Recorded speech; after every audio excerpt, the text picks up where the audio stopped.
예수 의지함이 심히 깊은 일일세 영생 허락받았으니 의심하주오. 한 번 더 고백할까요? 주 예수 의지함이 심히 깊은 일일세 영생 허락받았으니 의심하주오. 예수 믿는 것은 많은 증거만 보라. 예수 믿음 너무 뒤절 고백합시다. 구주 예수 의지함이 심히 깊은 일일세 주를 믿는 나의 마음 그의 피에 적시네. 예수 믿는 것은 많은 증거만 보라. 예수 믿음 너무 산절로 고백합시다. 구주 예수 의지하여 죄악 벗어버리네. 안위 받고 영생하고 주께 모두 얻어. 예수 믿는 것은 다른 증거만 보라. 예수 믿음 너무 주소. 더욱더 힘차게 박수하시면서 고백합시다.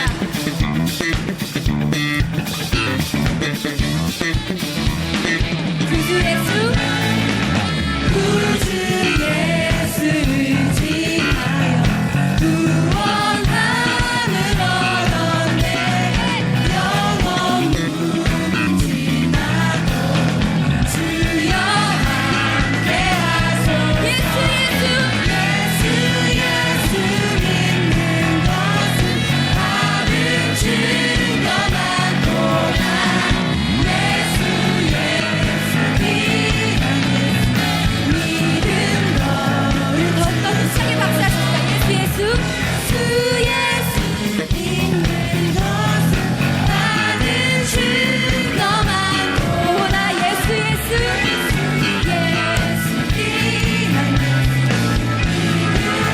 목소리 높여서 고백할까요? 예수 믿는 것은 많은 증거만 보라. 예수 믿음 너무 한 번 더. 예수 믿는 것은 다른 증거만 보라. 할렐루야. 예수 믿음 더욱 주소서. 한 번 더 간절하게 믿음 더욱 주소서. 믿음 더욱 주소서. 더욱 주소서. 할렐루야. 우리의 찬양 중에 거하신 주 하나님을 바라봅니다. 이 시간 우리와 함께하여 주시옵소서. 아멘.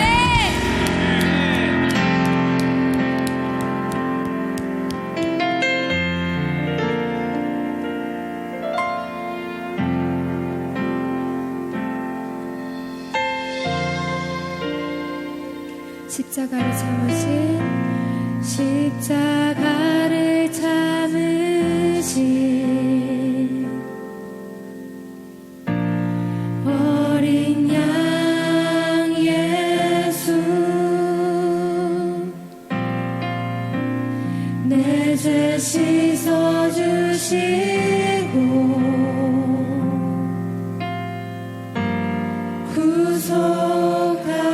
구속하셨네.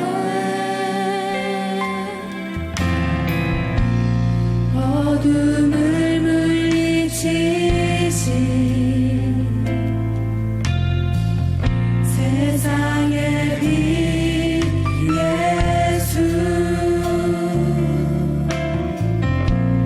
영광의 빛 비추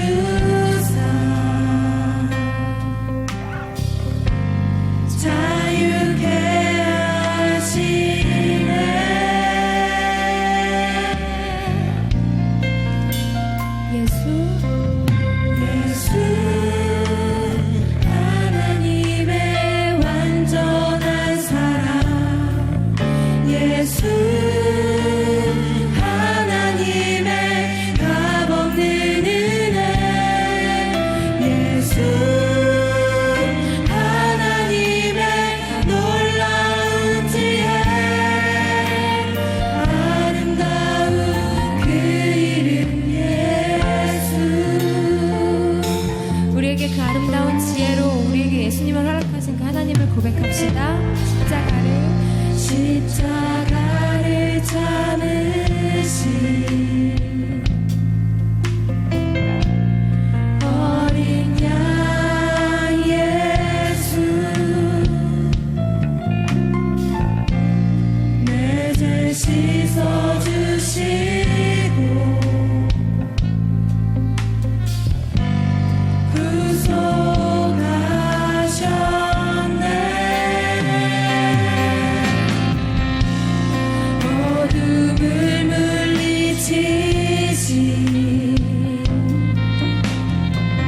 세상의 빛 예수, 영광의 빛 비추사 자유케 하시네.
당신은 정의의 아들,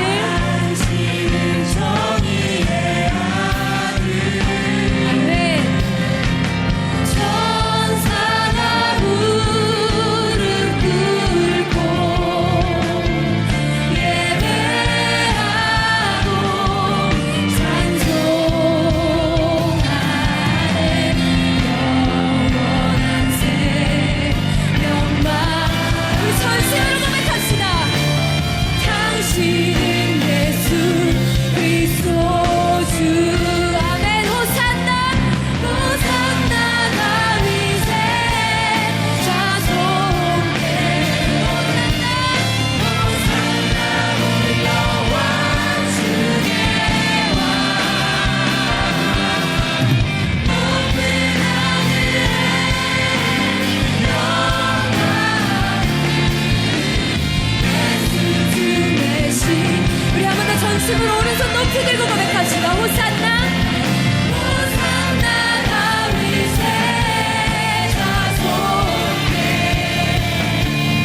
호산나 올라와 주의 왕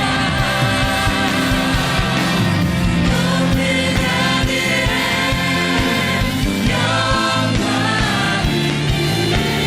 예수 주 대신. 우리 한 번 더 전심으로 고백할까요? 호산나 다윗의 자손께 호산나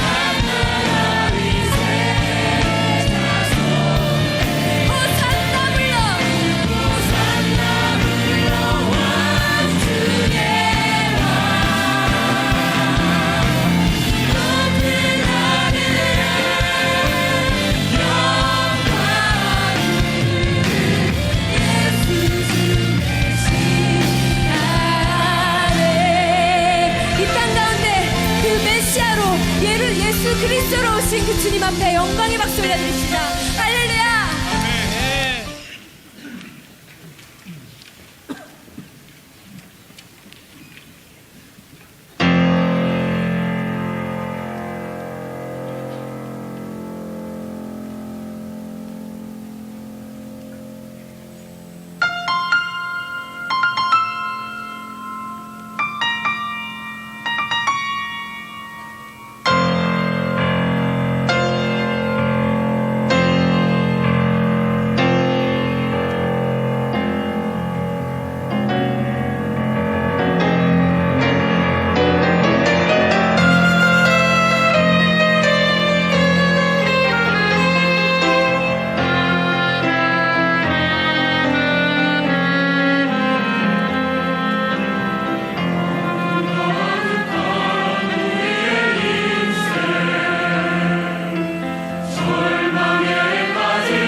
오늘의 말씀은 누가복음 2장 13절에서 14절 말씀입니다.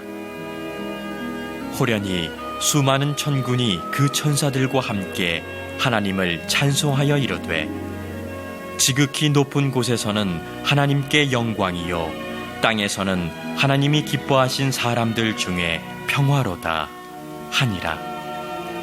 아멘. 사람이 태어날 때 특별한 사건과 일이 있으면 그 사람이 태어난 것을 쉽게 기억할 수 있습니다. 예전에 저희 윗세대 분들 가운데 나는 해방둥이야 이런 말씀들을 하셨습니다. 아주 중요한 의미의 기간에 태어나셨기 때문에 해방둥이라고 하면 사람들이 다 알지요. 또 어떤 분들은 나는 전후 세대에 태어났어 이렇게 6.25 전쟁에 빗대어서 자신의 태어난 것을 말씀하시는 분이 있고, 젊은 세대 가운데는 저는 올림픽이 열리던 해에 태어났습니다. 또 월드컵 열릴 때 제가 태어났습니다. 또는 뭐 했습니다. 이렇게 자기를 소개합니다. 오늘 우리가 나누는 성경에는 이제 마리아가 성령으로 잉태되는 사건을 지난 시간에 우리가 소개해드렸고, 오늘은 그 뱃속에 있는 마리아의 아기가 이제 잘 자라서 달수를 채워서 건강하게 자라고 있던 때에 예수님이 태어나는 이야기입니다. 그런데 예수님이 태어나던 해에는 로마의 아구스도라고 하는 황제가 로마와 로마가 지배하는 유대 땅 전부 백성들에게 호적 등록을 명했기 때문에 예수님이 태어난 것을 더더군다나 역사적으로 증명하기가 쉽고 또 쉽게 기억할 수 있는 때입니다. 호적을 등록하라고 하는 것은 대개는 이제 군대 징집용으로 호적을 정리할 때가 있었고, 세금을 징수하기 위해서 두 가지 목적을 가지고 호적을 등록하라고 합니다.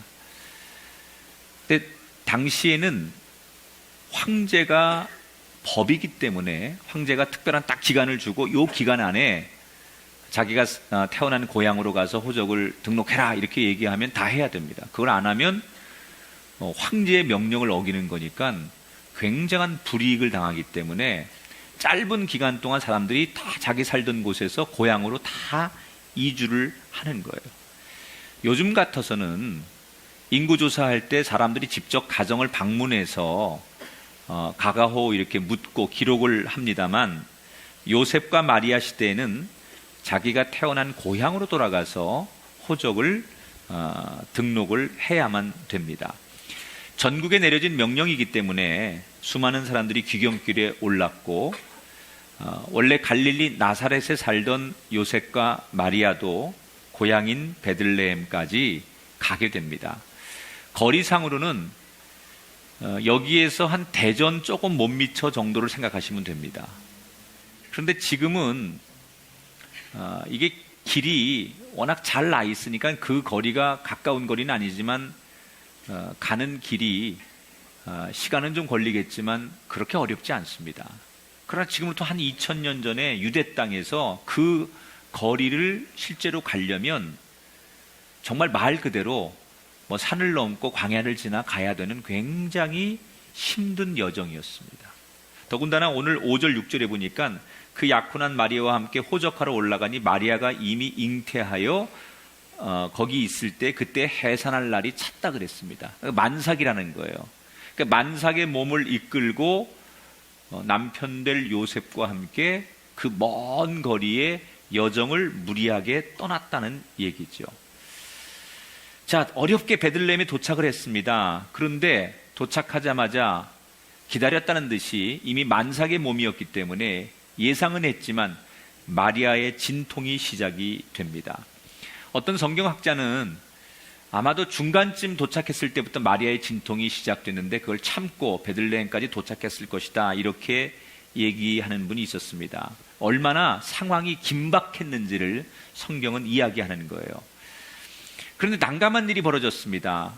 산모는 배가 아파서 진통이 오기 시작하는데 너무 많은 인파가 동시에 베들레헴에 모였기 때문에 묵을 수 있는 숙소가 하나도 없었답니다. 7절에 보니까 첫 아들을 낳아 강보로 싸서 구유에 누였으니 이는 여관에 있을 곳이 없었음이라 그랬습니다. 그러니까 여러분, 이게 예수님이 이제 태어난 이야기인데 예수님은 환영받고 화려하게 이 땅에 태어나지 못했어요. 이 땅을 다스릴 영원한 왕이 태어나는 순간, 그것은 우리가 기대했던 것처럼 화려하거나 환영받거나 박수받으며 태어나지 못했다는 거예요. 보통 왕실에 아기가 태어나면 세간의 주목을 받습니다. 특별히 왕위를 이을 왕세손이 태어날 때 모든 것이 완벽하게 준비가 되지요. 작년에 영국의 윌리엄과 게이티 왕세손 부부가 샬롯 공주를 출산했습니다. 이게 얼마나 세기의 관심이었는지요. 태어나기 전부터 이 아이의 성별이 무엇인지 그리고 어떤 이름을 지어줄지에 대해서 사람들의 관심이 대단했었습니다. 심지어 도박사들은 아이의 성별과 이름을 가지고 도박을 할 정도였으니 이 아이가 태어나는 것에 대한 기대감이 얼마나 많았겠습니까? 실제로 샬롯 공주가 태어났을 때 사람들로부터 엄청난 환영과 축하를 받지요. 그런데 예수님은 전혀 그렇게 태어나지 않았어요. 오히려 태어나면 안 되는 아이처럼 사람들로부터 거부당해서 말구유, 마국간의 말구유 염을 통해서 예수님이 태어났어요. 그 누구도 예수님을 환영하지 않았다는 거죠. 그 예수님을 누구도 받아들이지 않았다는 거예요. 그래서 홀로 괴롭게, 외롭게, 차갑게, 힘들게 예수님이 이 땅에 오셨어요.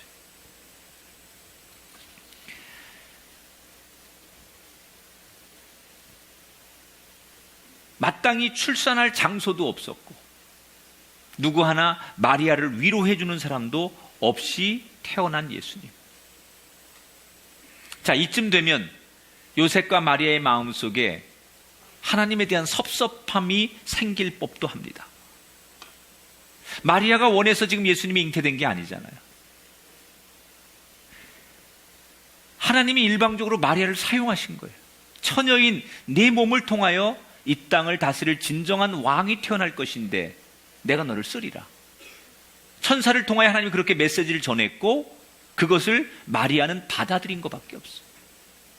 여기서 많은 분들이 나는 이것 때문에 예수를 못 믿겠어. 어떻게 처녀가 잉태를 해?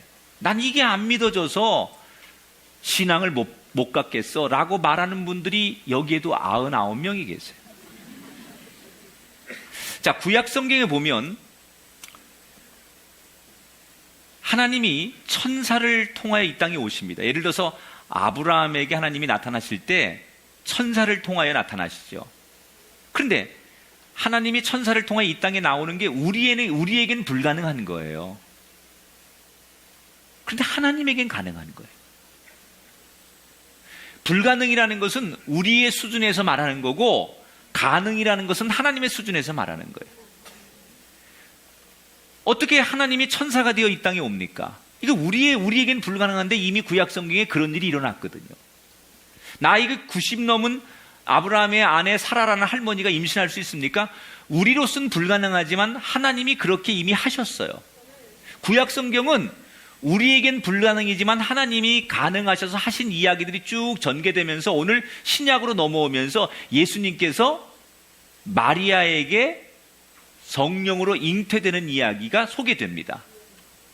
그러면 이미 구약 성경에도 그랬듯이 불가능이라는 것은 우리의 수준의 불가능을 말하는 거지 하나님의 입장에서는 불가능할 일이 없는 거예요. 이걸 받아들이는 게 믿음이고 이걸 받아들이는 게 신앙이에요. 여러분, 물리학에서 빅뱅 이론이라고 있습니다. 이 우주가 어떻게 생겼다고 학교에서 학자들이 가르치는 물리학에서 요만한 점이 빵 터져가지고 그게 우주를 생성했다고 그래요.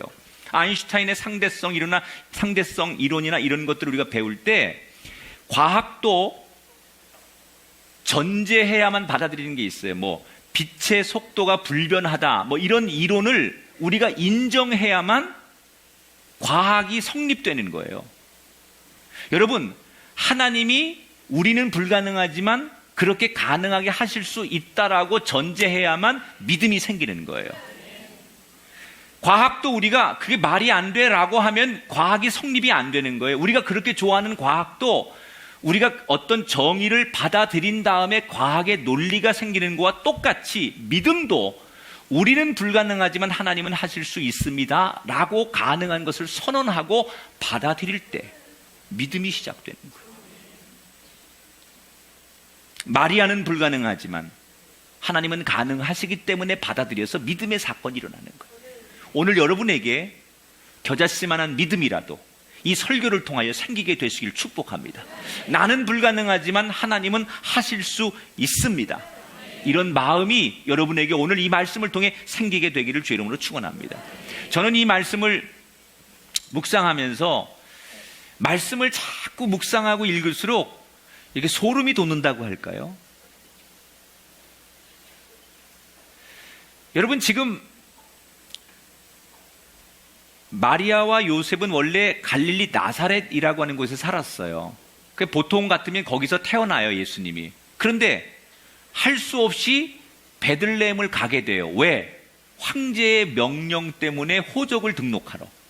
자기들이 가고 싶어 가는 게 아니에요. 출산을 위해 가는 게 아니라 황제가 명령해서 그냥 어쩔 수 없어서 자기들은 가야 되는 운명이기 때문에 그쯤에서 베들레헴을 방문하는 거예요.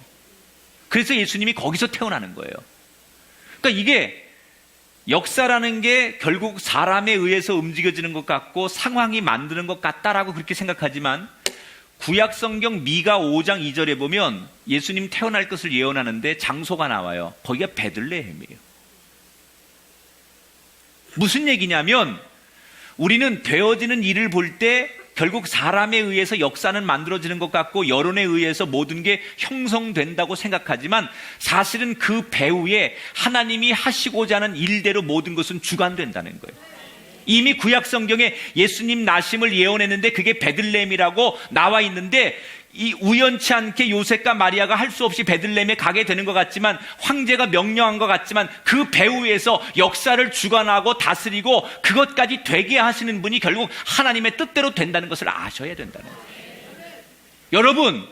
여러분의 힘이 아닌 세상에 의해서 여러분의 운명과 인생이 막 걸어간다고 생각하십니까? 거기엔 하나님이 개입하심이 있다는 걸 아세요. 하나님이 개입하셨기 때문에 그런 일이 있다는 것을 고백하세요. 그게 믿음의 사람이라는 거예요.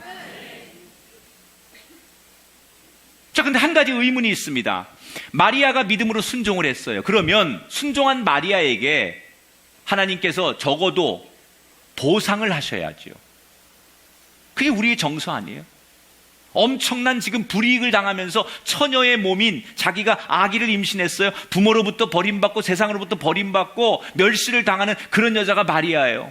처녀가 임신을 했으니까. 그러면 하나님께서 하나님 뜻에 순종하고 믿음으로 살아가는 마리아에게 보상을 하셨어야죠. 시간이 갈수록 보상하는 게 아니라 더 꼬이잖아요. 나사렛이라는 동네에서 어렵게 그 베들레헴까지 가가지고 거기서 출산을 할 때 장소가 없어가지고 마구간을 겨우 얻어가지고 염을 통해서 아기가 태어나는 수모를 겪었어요. 여자들이 아기 낳을 때가 제일 민감하잖아요. 만약에 그때 남편이 조금만 잘못하면 두고두고 평생 잊혀지지 않는 거예요. 마리아가 얼마나 이쯤 되면 하나님 앞에 섭섭한 생각 안 들었겠습니까? 그런데 왜 하나님은 좋은 방법, 좀 편안한 방법 다 놔두고 기왕이면 순탄하게 모든 걸 잘 되게 하시면 좋을 텐데 최악의 어려운 방법으로 하나님의 영광을 드러내셨을까? 인간의 죄성이 뭔지 아십니까? 인간은요, 조금만 잘 되면 다 내가 잘해서 하는 줄 알아요. 우리가 늘 느끼는 것 중에 하나가 고생과 고난을 겪지 않는 사람은 절대로 하나님을 깊이 알 수가 없어요. 여기 하나님을 깊이 경험한 분들의 대부분의 고백은 잘 될 때가 아니에요. 잘 될 때는 내가 내 힘으로 내 능력으로 내가 위대해서 잘 된다고 생각. 이게 죄지요. 자기를 못 보는 거예요. 사람이 편안하면 자기를 못 봐요. 자기 실존이 뭔 줄 몰라요. 나는 원래 죄 많은 사람이고 하나님의 은혜 없이는 살 수 없는 존재인데 우리는 너무 포장되지요. 내가 조금만 잘 되고 편안하고 내가 할 수 있는 일이 많아지면 자기를 못 봐요. 실존이 뭔 줄 모르는 거예요. 그런 사람이 하나님을 어떻게 봐요? 그런데 고난이 오고 아픔이 오면 사람이 어떤 걸 느끼느냐? 내가 이 정도구나. 난 아무것도 아니구나. 내가 너무 교만했구나.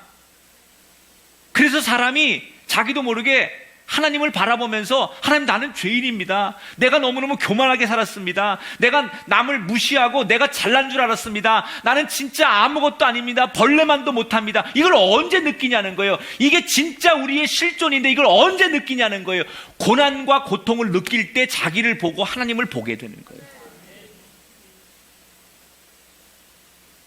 마리아에게 하나님께서 모든 것을 다 다 보상해주도 순탄하게 했다면 마리아는 이 예수님이 태어나는 것, 이 모든 결과를 하나님 앞에 영광이 아니라 자기가 우상이 되려고 할지도 몰라요. 하나님의 일은 우리의 생각과 우리의 방법으로가 아니라 하나님의 생각과 하나님의 방법으로 이루어지는 것을 깨닫게 되시길 축복합니다. 편안해지고 싶은 건 우리의 생각이에요. 따라합시다. 하나님의 일은 하나님의 생각과 하나님의 방법대로 이루어집니다. 할렐루야. 기독교는요, 본질적인 게 하나 있어요. 여러분, 어떤 거든지 본질을 알아야 되는데 기독교의 가장 중요한 본질 중에 하나가 뭐냐? 하나님이 낮은 곳에 임하신다는 거예요. 하나님은 원래 이 땅의 뿐이 아니에요. 우리가 성육신 사건을 얘기할 때 낮아짐이라고 하잖아요. 하나님은 하늘에 계신 분이에요. 그런데 인간을 구원하기 위해서 이 낮은 곳으로 하나님이 오신 거예요.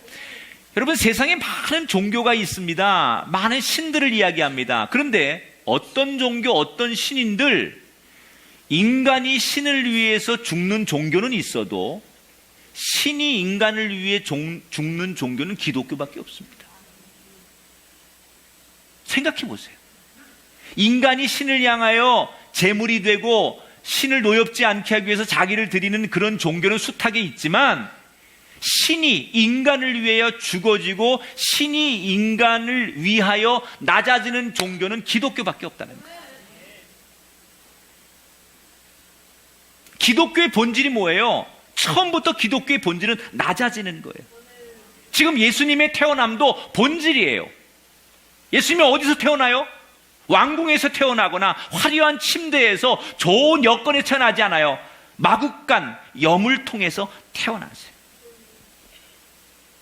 예수님이 태어나자 그 주변에 아유 수고했어, 아기가 이뻐, 얘 큰 인물 될 것 같아, 그리고 박수 쳐주고 보통 사람들이 다 그렇게 아기가 태어나면 환영해 주잖아요. 그런데 아무도 환영해 주는 사람이 없어요.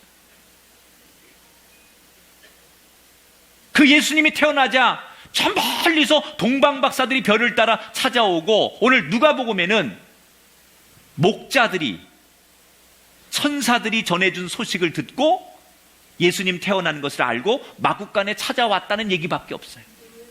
그런데 예수님을 찾아온 이 목자들이 어떤 사람들이냐? 우리는 현대인들이 목자들에 대한 생각을 하면 굉장한 낭만과 어떤 목가적인 그런 생각을 해요. 이렇게 들에서 양을 치는 목자들이라니까는 이렇게 밀짚 모자 하나 탁 눌러 쓰고 여기다 보리 탁 하나 물고서 휘바람을 불면서 강아지를 탁 데리고 양들을 데리고 소풍 가듯 뭐 그런 목자를 여러분 생각하실지 몰라도, 지금 예수님 당시 2000년 전에 목자는 어떤 분들이냐면요, 그 당시에 신분이 사회적으로 가장 낮은 사람들이에요. 현대로 치면요, 노숙자 같은 분들이에요. 인생의 밑바닥, 가장 밑바닥까지 내려가서 더 이상 내려갈 수 없어서 그냥 길거리에서 잠을 자는 분들, 음식이 생겨서 먹을 게 있으면 먹고 그렇지 않으면 먹지 못하고 사는 분들, 그게 노숙자 아니에요? 이 당시에 그 목자들이라는 것은 딱 그 신분입니다. 집도 없고 어디 누구 하나 의지할 데도 없고 양을 돌보면서 노숙하는 거예요. 그냥 음식이 생기면 먹는 거고 없으면 굶는 거예요. 그게 목자들이에요. 가까이 가면 언제 목욕했는지 몸에서 심한 악취가 나서 사람들이 가까이 하고 싶지 않은 외모를 가지고 있는 모습들, 그 사람들이 목자들이에요. 그런데 이 사람들이 들에서 양을 치고 노숙하고 있는데 갑자기 자기들 머리 위에 하늘에 수많은 천사들이 나타나서 노래를 부르고 합창을 하면서 이 목자들에게, 이 낮고 천하고 별 볼 일 없고 사람들에게 버림받고 의지할 것 없는 이 목자들에게 예수님이 태어났음을 이 목자들에게만 알려줬다는 거예요. 9절 10절을 볼게요. 주의 사자가 곁에 서고 주의 영광이 그들을 두루 비치매 크게 무서워하는지라 천사가 이르되 무서워하지 말라. 보라, 내가 온 백성에게 미칠 큰 기쁨의 좋은 소식을 너희에게 전하노라. 천군 천사들이 몰려와서 왕궁도 아니고 도시 한가운데도 아니고 들판에서 아주 비천하고 버림받은 가장 낮은 목자들에게 전해줬다는 거예요.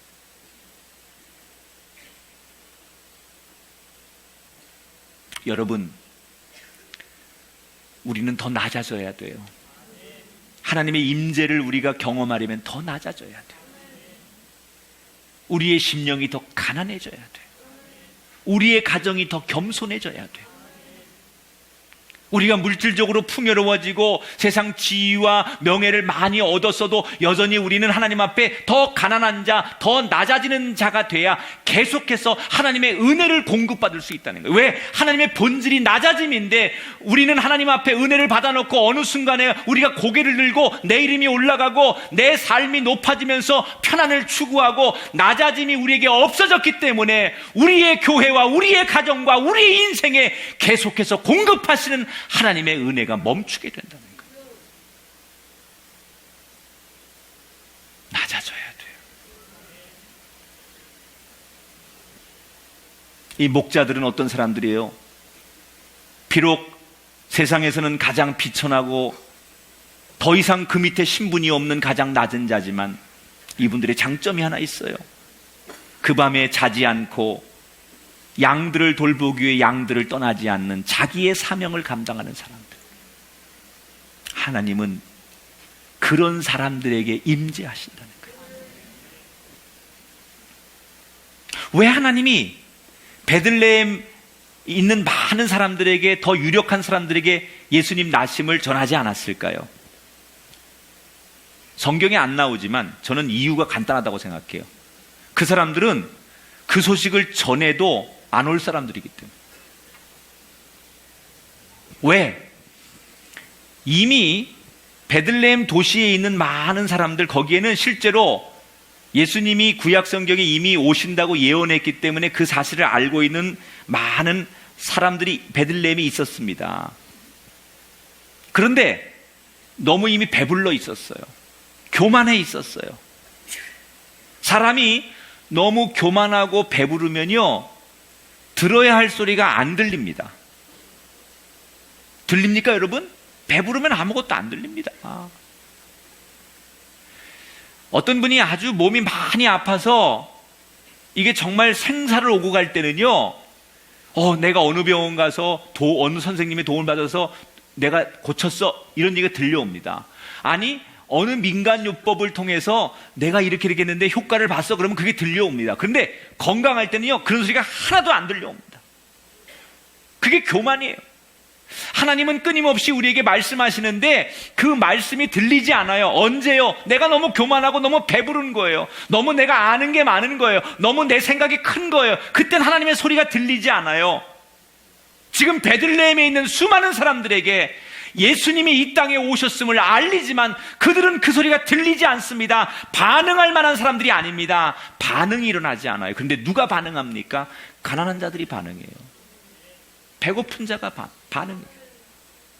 낮아져 있는 사람이 반응하는 거예요. 그래서 하나님은 낮은 자, 가장 낮은 자, 하나님의 말씀에 반응할 사람들, 그래서 목자를 선택하시는 거예요. 나는 여러분이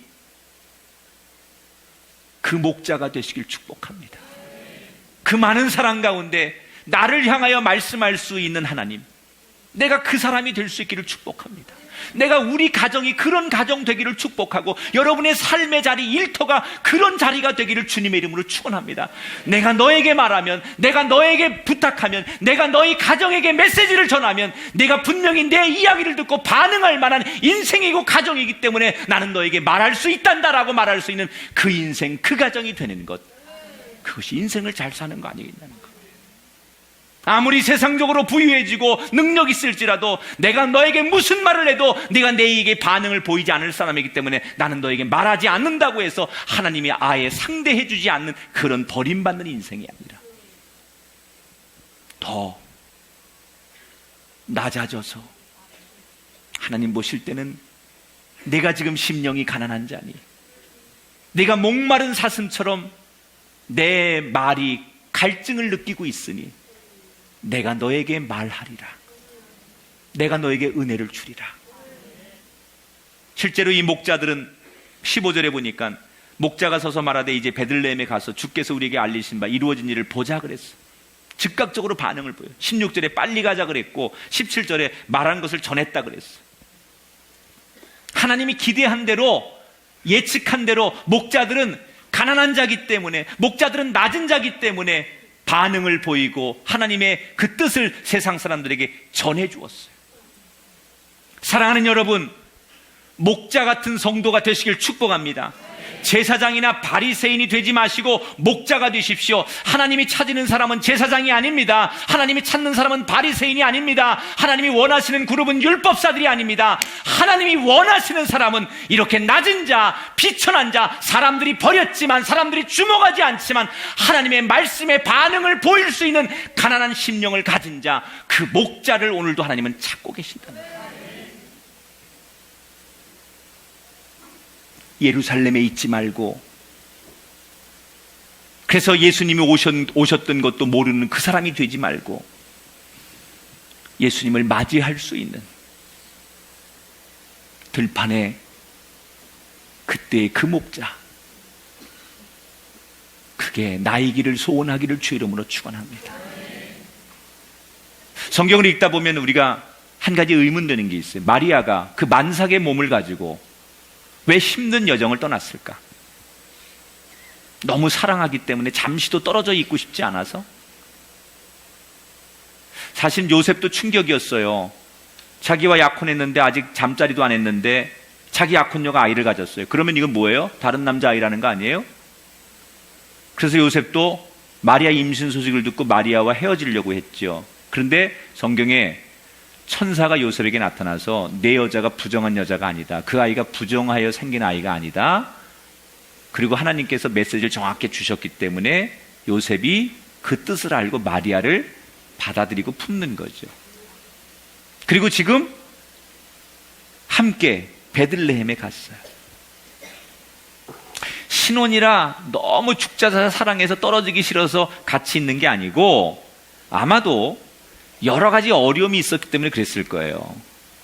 당시 율법은 결혼하지 않은 여자가 아이를 가지면 또는 부정한 행위를 하면 광장에 놓고 그 사람들이 그 여자에게 부정하다고 돌을 던져 죽일 수도 있는데, 혹시 지금 요셉이 없는 사이에 홀로 남겨진 마리아가 사람들로부터 못된 짓을 당할 수도 있을 거 아니에요. 성경에 마리아 부모님에 대한 언급이 없어요. 그건 뭘 말하는 거냐면 부모님이 없어서가 아니라 부모님이 내놓은 자식이라는 거죠.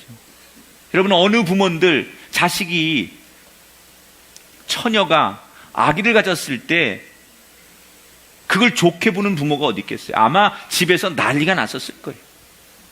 그러니까 아무도 위로해 줄 사람도 없고 기댈 것도 없고 위험하니까 그게 굉장히 힘든 여정이고 따라가면 안 되는 상황임에도 불구하고 요셉을 따라서 베들레헴의 마리아도 동행을 했을 거예요.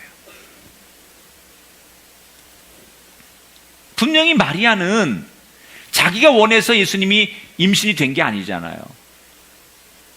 하나님이 그냥 마리아를 이끄신 거예요. 그런데 이게 하나님의 뜻대로 순종을 하면 뭐가 잘 될 줄 알았는데, 오해가 풀리고 좀 나아질 줄 알았는데 점점 더 꼬이고 점점 더 힘든 상황과 어려운 일들이 생겨요. 그러니까 이때쯤 되면 마리아가, 내가 그때 하나님 앞에 천사에게 죽어도 못해요. 내 몸 못 빌려드려요.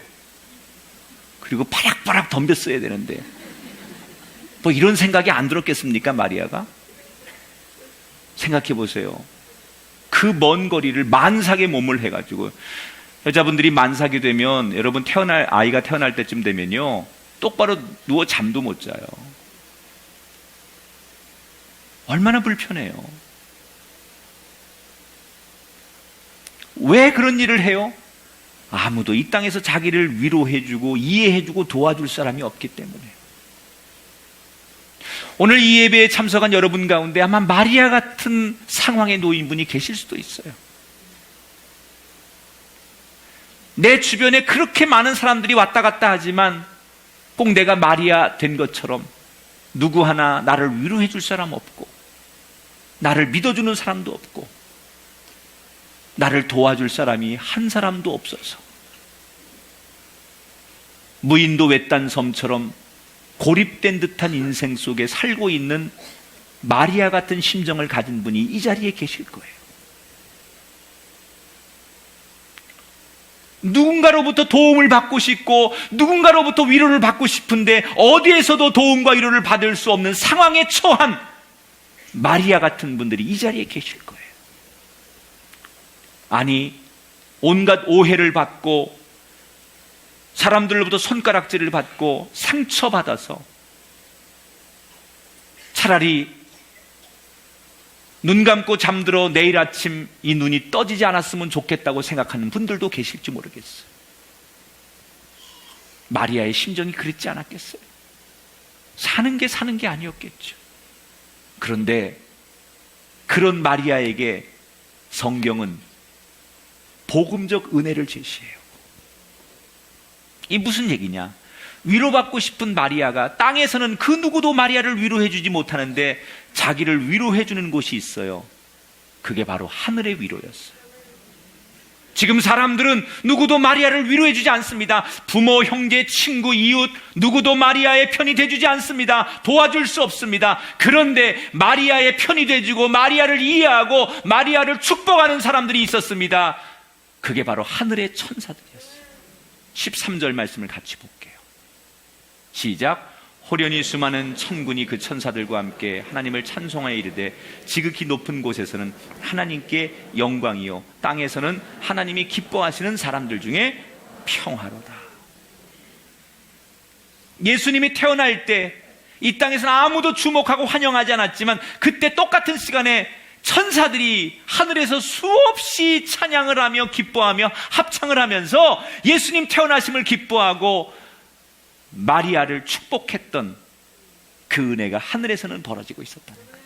그리고 그 광경을 목자들이 보고 본 대로 들은 대로 마리아에게 와서 전해 주었더니 마리아가 그 말에 위로가 됐다는 거예요. 19절에 보니까 목자들이 한 얘기를 듣고 마리아가 이 모든 말을 마음에 새기어 생각했다 그랬어요.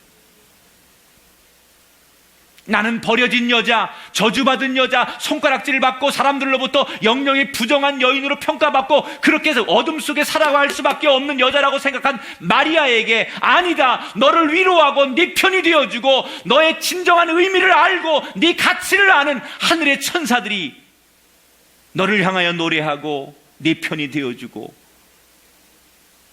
이 아기가 태어남을 기뻐하는 하늘의 소망의 노랫소리가 있었던 것을 우리가 보고 들었노라. 그 하늘의 메시지를 듣고 마리아는 위로가 되기 시작하는 거예요.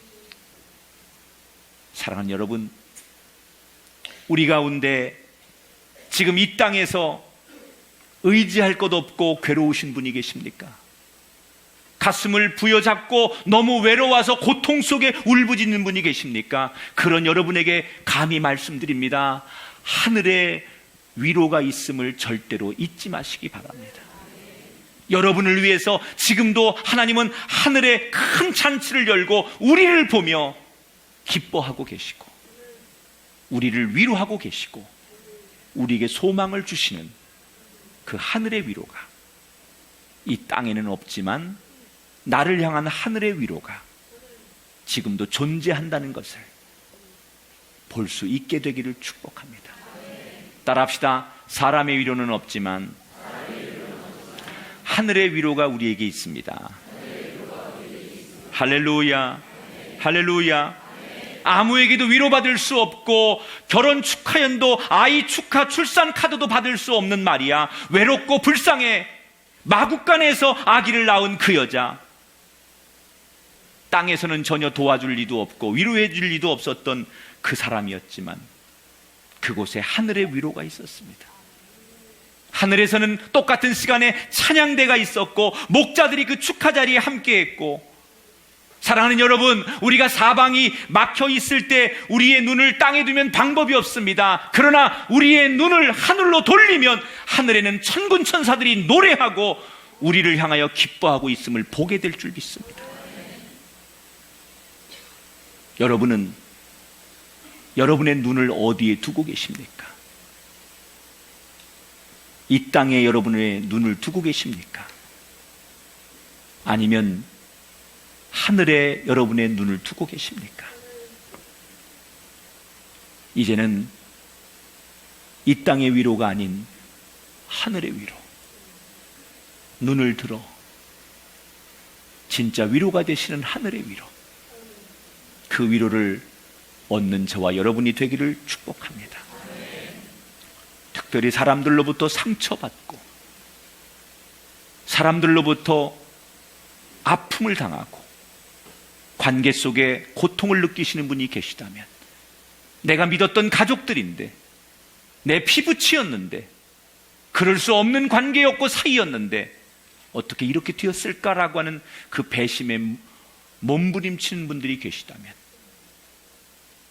그 사람들의 잘못이 아니에요. 그 사람들을 믿은 내 잘못이에요. 원래 그 사람들은 우리에게 위로가 될 수 없는 사람들이에요. 본질적으로 사람은 우리에게 위로가 되지 못해요. 그런데 그런 사람을 위로라고 생각했던 우리의 잘못이지 그 사람의 잘못이 아니에요. 이제부터라도 우리에게 위로를 줄 수 있는 그곳은 하늘밖에 없으니 눈을 들어 하늘을 바라보며 그 하나님의 위로를 받고 마리아처럼 소망을 얻는 저와 여러분이 되기를 주님의 이름으로 축원합니다.